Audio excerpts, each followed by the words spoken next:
This episode takes us back to Thorndale Safari, about an hour north of Port Elizabeth in South Africa's Eastern Cape, and one of my favourite places on earth. This place really just captures the essence of what hunting in the Eastern Cape is all about, and reminds me just how lucky I am to have this kind of terrain right on my doorstep. I've met up with professional hunter Rhys Rademeyer for a weekend of hunting, and we have high hopes for the days to follow, but we've decided to set aside a full day for settling in, relaxing at the lodge, going on game drives, and of course doing some long range shooting. It's an absolutely perfect day with not much wind to speak of, and although the original plan was to just relax at the lodge for the morning, we do eventually get bored of just sitting around and doing nothing, and Rhys suggests that we bring the rifles out and do some long range shooting. We set up a drum just over 1,000 yards away and prepare to let some lead fly with the 260.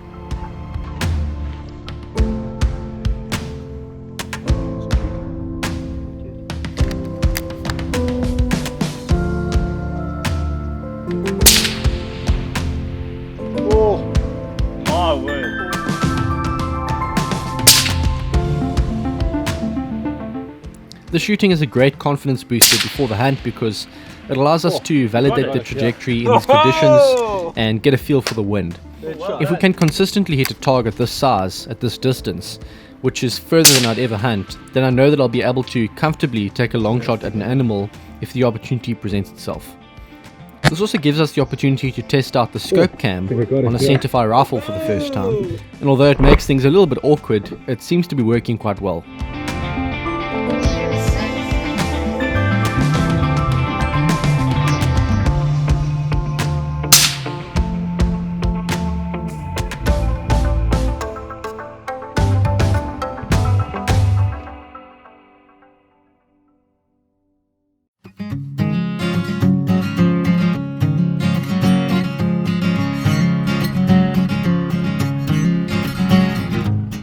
After a good shooting session, we head out on a little game drive, and with the conditions as good as they are, the animals are all out and about.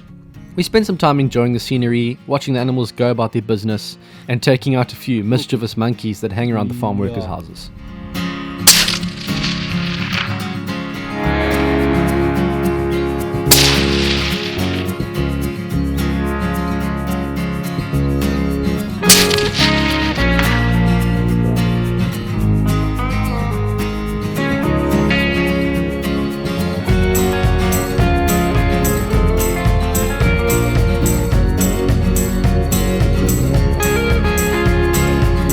Back at the lodge, we're still in the mood for shooting, so we set up some bricks a few hundred meters away, and Rhys brings out his 243.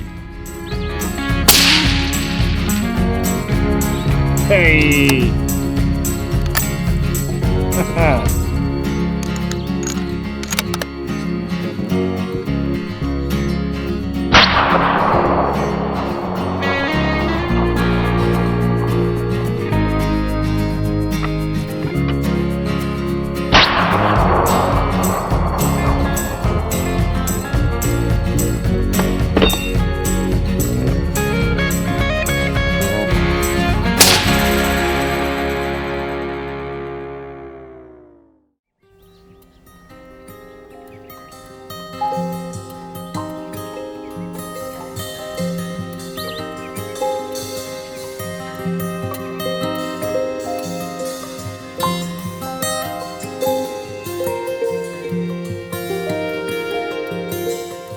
As the sun begins to dip towards the horizon, it feels like time starts to slow down.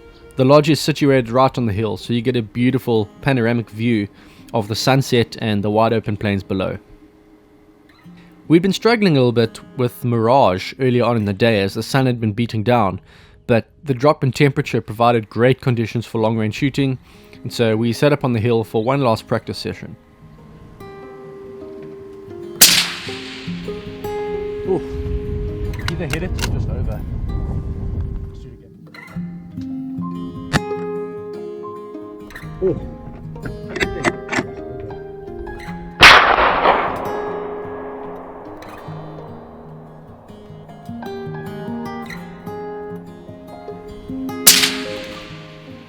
Got it.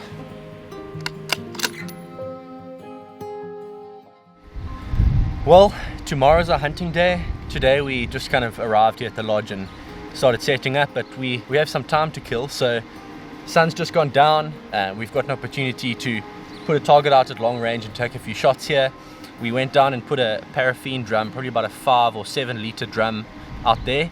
Although we can't really see clearly or hear that whether we've hit it or not. I'm pretty sure we're busy smacking it there at 940 meters, which is over 1,000 yards with the 260 here.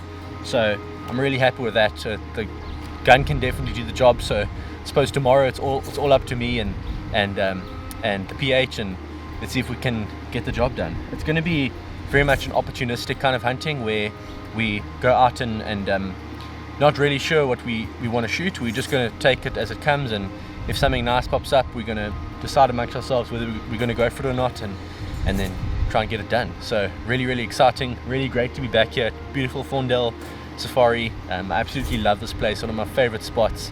So it's good to be back. Just had a beautiful sunset and looking forward to tomorrow. Let's do it. So here's the drum we were taking a shot at. I'm guessing this is like a 7 to 10 litre drum. I thought it was 5 litres, but it looks a bit bigger than that. But peppered with holes. 1, 2, 3, 4. That it's a 20 litre. Oh, never mind. It says on the can 20 litres. Okay, I'll start again. That's going in the outtakes. Yeah. Put it in the bleepers or whatever you call it. Bloop, yeah. Bloopers. Okay. Right, so here's the can we were shooting at, obviously not filled with anything, so it was very difficult for us to tell whether we were actually hitting it or not. We were just going by the dust that was coming up behind it, but we got 1, 2, 3, 4 good solid hits there. You can see at the back, bullets coming out the back there. So really happy with that. From over 1,000 yards, to do that from over 1,000 yards in the wind, I'm really stoked with that. So it's just another confidence booster before tomorrow. So we're gonna get a good night's sleep tonight and then hit it hard tomorrow. And if I miss anything, I know it's totally my fault, not the gun's fault. So yeah, it's good to have that confidence booster though. If you know your equipment's shooting well, you are more likely to feel calm when you're lining up an animal and ready to take the shot. And that's really important when you want to hunt ethically and take ethical shots. To have confidence in your equipment is very important. So let's go for it tomorrow and hopefully we get some stuff down. Ow, Thorn! Ow!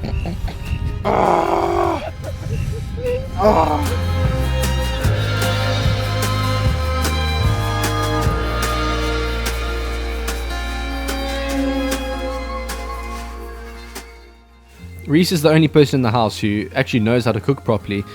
My cameraman and myself are pretty much useless, so Reese gets started on some duck breasts. We're keen to get an early night in preparation for the next day's hunt, so we keep the dinner very simple, and we're soon ready to call it a night.